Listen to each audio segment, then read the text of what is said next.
లోకాలన్నీ నిద్రపోతున్నా ఎప్పుడూ చక్రం మెలకువగానే ఉంటుంది. విష్ణుమూర్తి చక్రం ఉందే, దాని ప్రత్యేకత ఏమిటంటే ఎప్పుడు విష్ణుమూర్తి పడుకున్నా సరే అది మెలకువగా ఉంటుంది. దానికి ఉదాహరణ ఏమిటో తెలుసా? అంబరీషోపాఖ్యానం. అంబరీషుడు ఏకాదశి వ్రతం, ద్వాదశి వ్రతం చేశాడు. ఆయనకి దుర్వాసుడితో తేడా వచ్చింది.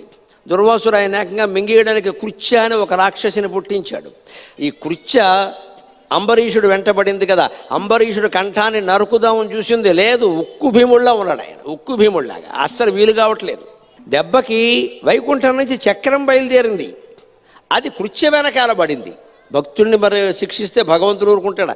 కృత్యని సంహరించింది. అంతేకాదు, కృత్య మానేసింది. కృత్య సంహరింపబడ్డాక ఏం చేయింది? మీకు ప్రయోగించిన వాడు దుర్వాసుడు వెనకాల పడింది. నిన్ను వదులుతానా?